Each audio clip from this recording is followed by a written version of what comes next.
नमस्कार दोस्तों, मेरे YouTube चैनल बुद्ध माइंड्स में आपका स्वागत है। अगर आप मेरी वीडियो को पहली बार देख रहे हैं और नई है, वीडियो को लाइक और सब्सक्राइब कर देना दोस्तों। आज हम फिर से एक और लाजवाब वीडियो लेकर आए हैं।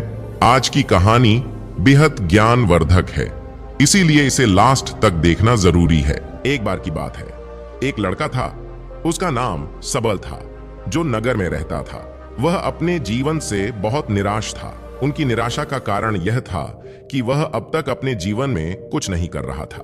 उसके माता पिता उसे ताने मारते थे कि आपके सभी मित्र कुछ न कुछ कर रहे हैं, लेकिन आप अभी भी घर बैठे हैं। दोस्तों के बीच भी अक्सर उनका मजाक उड़ाया जाता था। वह कहीं जाता तो लोग उससे पूछते कि आप क्या कर रहे हैं। उसे यह बताने में भी शर्म आ रही थी, वह कुछ नहीं कर रहा था। धीरे धीरे उसने रिश्तेदारों से मिलना जुलना कम कर दिया और लोगों से मिलना भी बंद कर दिया। वह ज्यादातर समय घर पर ही रहता है। वह अकेला रोता है और भगवान को कोसता है और अपनी किस्मत को दोष देता है। अब उसे अपना जीवन बोझ लगने लगा था। कभी कभी वह सोचता कि कब वह कुछ करने के योग्य बनेगा, और फिर वह सोचता कि जिंदा रहने से अच्छा मर जाना है। एक दिन वह अपने नगर की एक गली से गुजर रहा था। तभी उसने देखा कि एक उपदेशक दुख और परेशानियों पर उपदेश दे रहा है। वह भी उसी भीड़ में सबसे पीछे बैठ गया और गुरु के प्रवचन सुनने लगा। उपदेशक कह रहा था, दुख एक शिक्षक की तरह है जो हमें जीवन की सच्चाई दिखाता है और हमें जीने का सही तरीका सिखाता है। आप चाहें तो जिंदगी जीना भी सीख सकते हैं। गुरुजी उपदेश दे रहे थे कि तुम चाहो तो कुछ भी हासिल कर सकते हो, और अगर चाहो तो एक कोने में बैठकर रो सकते हो। इन सभी बातों को सबल ध्यान से सुन रहा था, लेकिन शिक्षक की यह बातें पसंद नहीं आई। उसने खड़े होकर कहा कि कुछ भी सिखाने से दुख दूर नहीं होता। इसमें केवल दर्द होता है। दुख की पीड़ा अनंत है। ऐसा लगता है कि इसके बाद कुछ होने वाला नहीं है। इससे कुछ भी फर्क नहीं पड़ता है। इसके सामने तो मौत भी छोटी लगती है। उपदेशक ने कहा, फिर तुम्हारा दुख क्या है? सबल ने उसके सामने अपनी सारी व्यथा सुनाई और पूछा, मेरे दुख का कोई उपाय है तुम्हारे पास? यह सुनकर शिक्षक मुस्कुराए और बोले, तुम उस दिन मेरे पास आओ जब आपके जीवन में वास्तविक दर्द हो। मैं आपकी समस्या का समाधान अवश्य करूंगा। यह कहकर गुरु वहां से चला गया। सबल ने सोचा, कहीं मेरा दुख नकली तो नहीं है? क्या मैं जिस दर्द से गुजर रहा हूं वह नकली है? मेरा दुख कोई नहीं समझ सकता। जब माँ बाप नहीं समझते तो गुरु क्या समझेगा? उनके दुखों से व्यथित होकर सबल ने एक फैसला लिया कि अब वह कुछ करेगा। सबल ने एक छोटा व्यवसाय शुरू किया, पर उसे सफलता नहीं मिल रही थी। लेकिन उसके घर वाले पूछते हैं कि क्या वह कुछ कोशिश कर रहा है। वह अपने व्यवसाय में लगा रहा और धीरे धीरे उन्हें सफलता मिलने लगी। फिर उसने गति पकड़ी और केवल 3 साल के अंदर ही वह एक बड़ा बिजनेसमैन बन गया। अब सबल के आसपास ऐसे कई लोग थे जो उसकी परवाह करता था, जो उससे प्यार करता था। अब उनके परिवार के सदस्य भी उसकी तारीफ करते नहीं थक रहे थे। दिन ब दिन उसके मित्रों की संख्या बढ़ती जा रही थी। अब वह अपनी जिंदगी से बहुत खुश था। उनके कुछ दोस्तों ने उन्हें सलाह दी कि जब आप एक बड़ा बिजनेसमैन बनकर बहुत खुश हैं, तो सोचिए आपको कितनी खुशी होगी अगर आप इस शहर और इस राज्य के सबसे बड़े बिजनेसमैन बन जाते हैं। कितने लोग आपसे जुड़ना चाहेंगे, आपकी कितनी बड़ी ख्याति होगी, और स्वयं राजा भी आपसे दोस्ती करना चाहेंगे और जरूरत पड़ने पर ही आपसे पैसे उधार लेंगे। दोस्तों की यह बात सबल के मन में घर कर गई। अब वह और पैसे कमाने की कोशिश करने लगा, लेकिन उसे यह सब बहुत ही जल्दी चाहिए था। वह समय बर्बाद नहीं करना चाहता था। उनका अधिकांश समय इन चीजों को प्राप्त करने में घलाने लगा। इसलिए वह ऐसे काम करने लगा जो सही नहीं था। उसने बड़ा उधार लेना शुरू कर दिया। उसके दोस्तों से पैसे की मात्रा और अधिक मुनाफा कमाने के लालच में वह अपने माल में मिलावट करने लगा। उसने अन्य व्यापारियों के खिलाफ भी साजिश रची और उन्हें डराया धमकाया। जैसा उसके दोस्त कहते थे वैसा ही करता था। वह इन तरीकों से ज्यादा पैसा कमा रहा था, पर अब उसके जीवन में पहले जैसा चयन न था। उनके मन की शांति गायब हो गई थी और वह रात को सो नहीं पाता था। वह हंगामे में रहता था। वह सब कुछ पाकर भी उन्हें किसी चीज में सुख नहीं मिल रहा था। एक दिन सबल अपनी गाड़ी में कहीं जा रहा था। तभी रास्ते में उन्हें उपदेशक का आश्रम दिखाई दिया।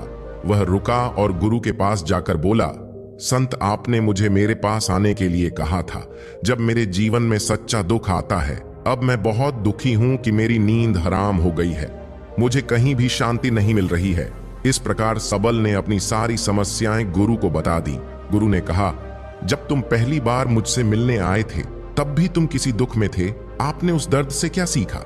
सबल ने कहा कि सिर्फ सोचने और चिंता करने से कुछ नहीं होता, आपकी दृष्टि को सच करने के लिए यह कार्रवाई करता है। और सिर्फ काम करने से कुछ नहीं होता, परिणाम भी मिलना चाहिए। जब आपको लगता है कि आपका लक्ष्य हासिल नहीं होने वाला, तब राह में चाहे कितनी भी मुश्किलें आ जाएं, मन कितना भी निराश क्यों न हो, कितना भी लगता हो कि अब कुछ नहीं होने वाला है, तभी विश्वास करें, मैं जो भी कर रहा हूं उसमें अवश्य सफल होऊंगा। लोग केवल सफल लोगों का सम्मान करते हैं, कोई कितना भी अच्छा क्यों ना हो, वह हमेशा लोगों की नजरों में बोझ बने रहते हैं। यह सब सुनकर उपदेशक मुस्कुराया और बोला, जब आपके पास है तो यह वास्तविक दुख नहीं है।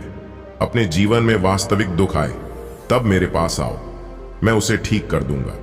सबल ने जाते समय साधु को सोने के सिक्कों से भरा घड़ा भेंट किया। घड़े को देखकर गुरु ने कहा कि यह मेरे किसी काम का नहीं है, उस पेड़ के नीचे गड्ढा खोद कर गाड़ दो। सबल ने घड़े को पेड़ के नीचे दबा दिया जैसा कि गुरु ने बताया और वहां से चला गया। कुछ दिनों से कारोबार ठीक चल रहा था, लेकिन व्यापार के गलत तरीके के कारण धीरे धीरे उससे व्यापार में घाटा होने लगा। उसकी सारी दौलत धीरे धीरे खत्म होने लगी और एक दिन ऐसा भी आया जब उसके पास कुछ भी नहीं बचा और उस पर कर्ज का बोझ चढ़ गया था। परंतु वह निश्चिंत था क्योंकि उसने अपना सारा कर्ज अपने दोस्तों से लिया था। उसने सोचा कि उसके दोस्त बुरे वक्त में उनके साथ खड़े रहेंगे, लेकिन ऐसा कुछ नहीं हुआ। जैसे ही बुरा वक्त आया, दोस्त पहले उससे कर्ज मांगने लगे। अगर उसने कर्ज नहीं लौटाया, उन्होंने उसे जान से मारने की धमकी भी दी।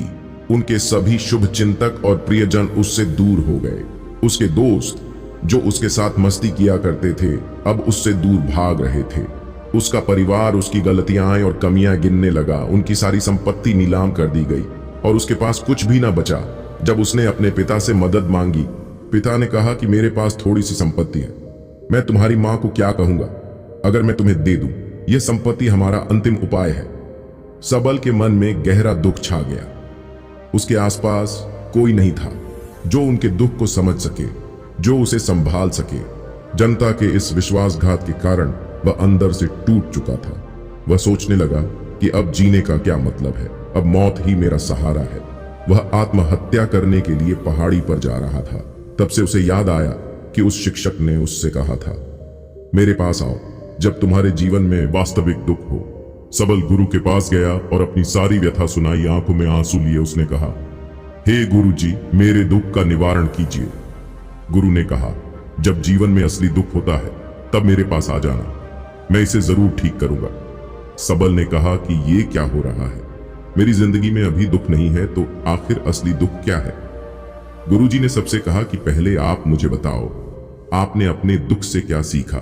सबल ने कहा कि मैंने वह सीखा, जो लोग हमारे जीवन में आते हैं वह हमारी सफलता और प्रगति के कारण वो हमें धोखा जरूर देंगे, क्योंकि बुरे समय में वे हमारे साथ नहीं खड़े होंगे। वे अच्छे समय में ही हमारा फायदा उठाएंगे और बुरे समय में हमें छोड़ देंगे। उन लोगों पर ही भरोसा करें जो हमारे बुरे समय में हमारे साथ खड़े रहते हैं। लेकिन ऐसे लोग बहुत कम होते हैं, लेकिन जिनके पास है उन्हें उनकी सराहना करनी चाहिए। उनका अपमान नहीं करना चाहिए। मैंने कभी भी किसी के खिलाफ साजिश नहीं रखना चाहिए। अपना काम ईमानदारी और धैर्य से करें और कभी लालची मत बनो। अपने सारे दुख दर्द और अनुभव बयां करने के बाद सबल गुरुजी के सामने आंखों में आंसू ली बैठ गया। कुछ देर बाद साधु उठे और पेड़ के नीचे एक गड्ढा खोदा और घड़ा निकाल लिया जो सोने के सिक्कों से भरा हुआ था। उसने सबल को देकर कहा, मेरे पास आओ जब तुम्हारे जीवन में वास्तविक दुख हो। सबल ने अपने शिक्षक को धन्यवाद दिया और उसे प्रणाम करके चला गया। उस पैसे से उन्होंने एक छोटा सा व्यवसाय शुरू किया। अब वह छोटा व्यापारी बनकर भी खुश हैं। उन्होंने पूरी लगन और ईमानदारी से कारोबार किया। जल्द ही वह अपने शहर का एक बड़ा व्यापारी बन गया। उनका जीवन सुख सुविधाओं से भरा हुआ था। लेकिन कोई कितना भी अच्छा क्यों न हो, लेकिन जीवन में दुख आता है तो सबल के जीवन में भी दुख आते थे। अपने माता पिता की मृत्यु के रूप में वे दोनों एक ही दिन मर गए। सबल अपने माता पिता से बहुत प्यार करता था, इसलिए उनके निधन से उन्हें गहरा सदमा लगा। वह शवों को ले गया, दोनों को श्मशान घाट ले गया जहां अंतिम संस्कार किया गया। वहां उसने अपने माता पिता का शव जलता हुआ देखा तो उनका मन बेचैन हो उठा। उसके मन में कई सवाल उठने लगे। वह घर वापस आ गया, इसलिए उसने अपने माता पिता के घर और संपत्ति को देखा जिसके लिए उनके पिता हमेशा लड़ते रहे। आज जो छूटा पड़ा है, जिन्होंने इसकी देखभाल की, इसके लिए लड़ने वाले इस दुनिया से चले गए। उसके पिता ने जो कुछ कमाया वह सब यहीं रह गया। एक दिन पहले तक उसके पिता मारपीट करते थे किसी के साथ उसकी संपत्ति के लिए, आज वो खुद इस दुनिया से चले गए। उसका मन ऐसे अनेक विचारों के बवंडर में था। वह अंदर से अकेला और डरा हुआ महसूस कर रहा था। वह खाली महसूस कर रहा था। उसे लगा कि कुछ है, वह समझ नहीं सका, इसलिए वह गुरु के पास गया। उसे देखकर गुरुजी ने कहा, क्या जीवन में कोई दुख है? सबल ने कहा, वैसे तो जीवन में कोई दुख नहीं है, सब कुछ अच्छा चल रहा है, लेकिन आज मेरे माता पिता का देहांत हो गया है। मैं इस घटना से बेहद दुखी और परेशान हूं। गुरुजी ने कहा, इसमें दुखी होने की क्या बात है? एक दिन सबके अपनों को मरना है, कोई न कभी जिया है और न कभी रहेगा। एक दिन तुझे भी मरना है, शायद तुम कल ही मर जाओगे, या आप आज भी मर सकते हो। सबल ने कहा, क्या कह रहे हो गुरु जी? मैं भी मर जाऊंगा, लेकिन मैं अभी जवान हूं। गुरु ने कहा कि सब जी रहे हैं इस भ्रम में कि मृत्यु केवल दूसरों को आती है, बड़ों के पास ही आती है, लेकिन जवान और बूढ़े मर जाते हैं, बच्चे मर जाते हैं। मौत का उम्र से कोई लेना देना नहीं है, यह सभी को प्रभावित करता है। मास्टर जी की ये बातें सबल के मन में घर कर गईं और वह चुपचाप चला गया, लेकिन उसका मन अभी भी बेचैन था। वह खाली महसूस कर रहा था।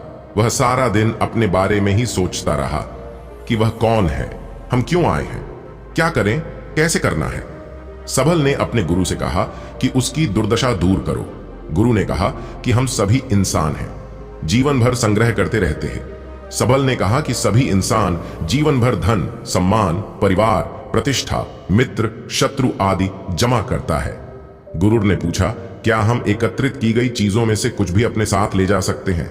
सबल ने कहा, कोई भी इंसान अपने साथ कुछ भी नहीं ले जा सकता, वह सिर्फ अकेला ही जाता है। मेरे माता पिता भी अपने साथ कुछ भी नहीं लेकर गए, सब कुछ धन संपत्ति वैभव सब कुछ यहां पर छोड़ कर गए। शिक्षक ने कहा, अब मेरी बात ध्यान से सुनो। इस संसार में हमें जो संग्रह करना चाहिए वह हम नहीं करते। चीजें हमारे सामने होती हैं, लेकिन हम उन्हें देखने की कोशिश नहीं करते। हमें इस दुनिया में जो कुछ भी इकट्ठा करना है वह हम खुद हैं। हमें खुद को जुटाना होगा ताकि जब हम मरें तो हम एकजुट हो सकें, और खुद को पहचानने में सक्षम होने के लिए हम अंदर बंटे हुए हैं।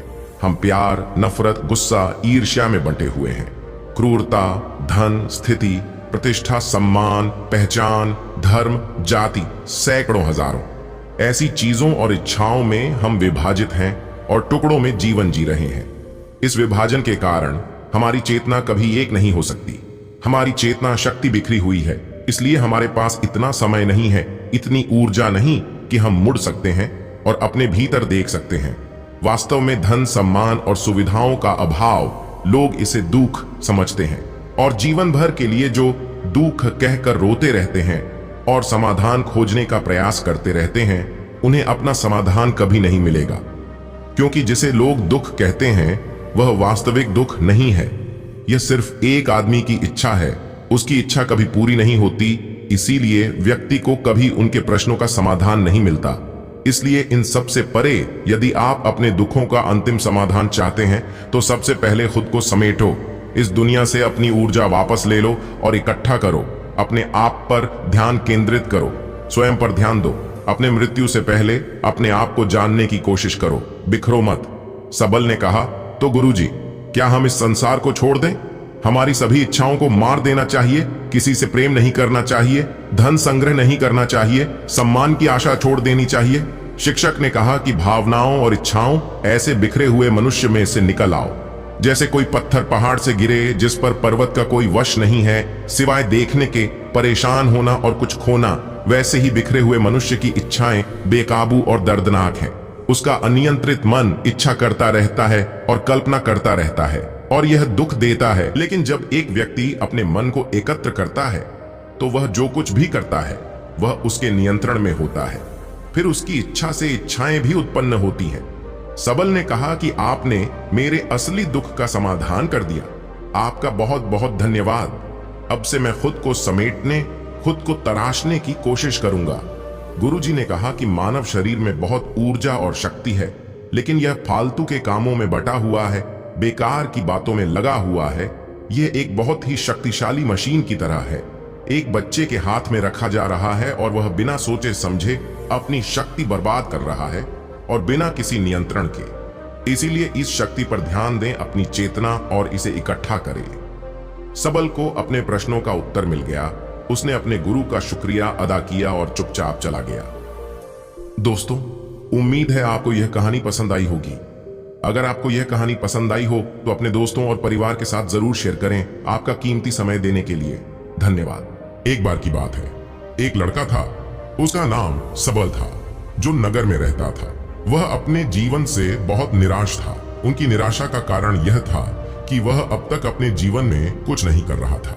उसके माता पिता उसे ताने मारते थे कि आपके सभी मित्र कुछ न कुछ कर रहे हैं, लेकिन आप अभी भी घर बैठे हैं। दोस्तों के बीच भी अक्सर उनका मजाक उड़ाया जाता था। वह कहीं जाता तो लोग उससे पूछते कि आप क्या कर रहे हैं। उसे ये बताने में भी शर्म आ रही थी, वह कुछ नहीं कर रहा था। धीरे धीरे उसने रिश्तेदारों से मिलना जुलना कम कर दिया और लोगों से मिलना भी बंद कर दिया। वह ज्यादातर समय घर पर ही रहता है। वह अकेला रोता है और भगवान को कोसता है और अपनी किस्मत को दोष देता है। अब उसे अपना जीवन बोझ लगने लगा था। कभी कभी वह सोचता कि कब वह कुछ करने के योग्य बनेगा, और फिर वह सोचता कि जिंदा रहने से अच्छा मर जाना है। एक दिन वह अपने नगर की एक गली से गुजर रहा था। तभी उसने देखा कि एक उपदेशक दुख और परेशानियों पर उपदेश दे रहा है। वह भी उसी भीड़ में सबसे पीछे बैठ गया और गुरु के प्रवचन सुनने लगा। उपदेशक कह रहा था, दुख एक शिक्षक की तरह है जो हमें जीवन की सच्चाई दिखाता है और हमें जीने का सही तरीका सिखाता है। आप चाहें तो जिंदगी जीना भी सीख सकते हैं। गुरुजी उपदेश दे रहे थे कि तुम चाहो तो कुछ भी हासिल कर सकते हो, और अगर चाहो तो एक कोने में बैठकर रो सकते हो। इन सभी बातों को सबल ध्यान से सुन रहा था, लेकिन शिक्षक की यह बातें पसंद नहीं आई। उसने खड़े होकर कहा कि कुछ भी सिखाने से दुख दूर नहीं होता।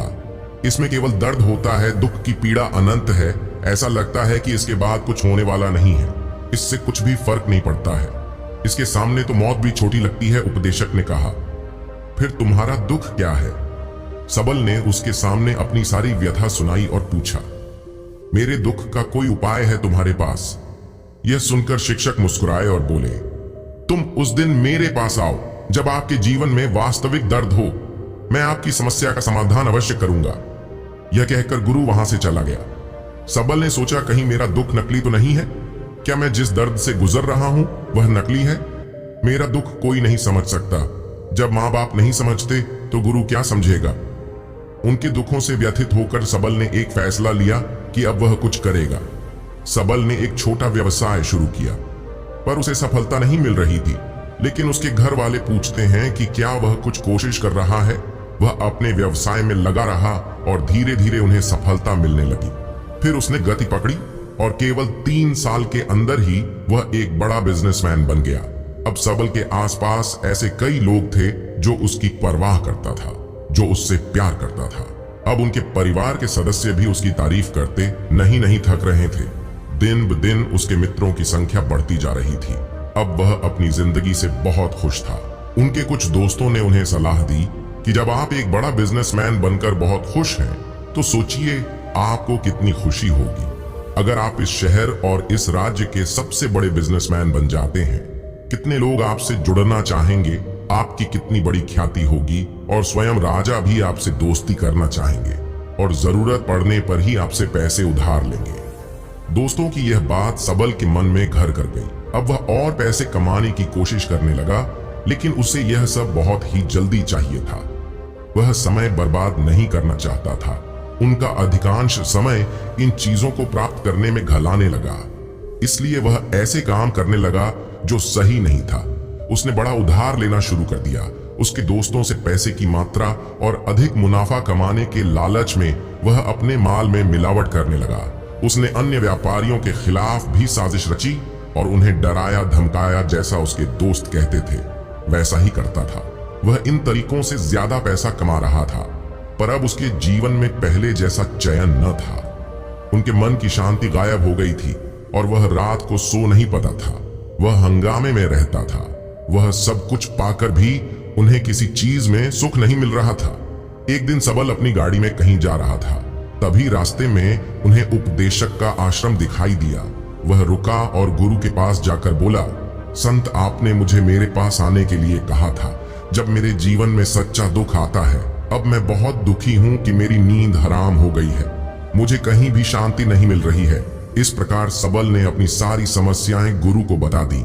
गुरु ने कहा, जब तुम पहली बार मुझसे मिलने आए थे तब भी तुम किसी दुख में थे, आपने उस दर्द से क्या सीखा? सबल ने कहा कि सिर्फ सोचने और चिंता करने से कुछ नहीं होता। आपकी दृष्टि को सच करने के लिए यह कार्रवाई करता है, और सिर्फ काम करने से कुछ नहीं होता, परिणाम भी मिलना चाहिए। जब आपको लगता है कि आपका लक्ष्य हासिल नहीं होने वाला, तब राह में चाहे कितनी भी मुश्किलें आ जाएं, मन कितना भी निराश क्यों न हो, कितना भी लगता हो कि अब कुछ नहीं होने वाला है, तभी विश्वास करें, मैं जो भी कर रहा हूं उसमें अवश्य सफल होऊंगा। लोग केवल सफल लोगों का सम्मान करते हैं। कोई कितना भी अच्छा क्यों न हो, वह हमेशा लोगों की नजरों में बोझ बने रहते। लेकिन जब एक व्यक्ति अपने मन को एकत्र करता है तो वह जो कुछ भी करता है वह उसके नियंत्रण में होता है। फिर उसकी इच्छा से इच्छाएं भी उत्पन्न होती हैं। सबल ने कहा कि आपने मेरे असली दुख का समाधान कर दिया। आपका बहुत बहुत धन्यवाद। अब से मैं खुद को समेटने, खुद को तराशने की कोशिश करूंगा। गुरुजी ने कहा कि मानव शरीर में बहुत ऊर्जा और शक्ति है, लेकिन यह फालतू के कामों में बटा हुआ है, बेकार की बातों में लगा हुआ है। यह एक बहुत ही शक्तिशाली मशीन की तरह है। एक बच्चे के हाथ में रखा जा रहा है और वह बिना सोचे समझे अपनी शक्ति बर्बाद कर रहा है, और बिना किसी नियंत्रण के। इसीलिए इस शक्ति पर ध्यान दें, अपनी चेतना, और इसे इकट्ठा करें। सबल को अपने प्रश्नों का उत्तर मिल गया। उसने अपने गुरु का शुक्रिया अदा किया और चुपचाप चला गया। दोस्तों, उम्मीद है आपको यह कहानी पसंद आई होगी। अगर आपको यह कहानी पसंद आई हो तो अपने दोस्तों और परिवार के साथ जरूर शेयर करें। आपका कीमती समय देने के लिए धन्यवाद।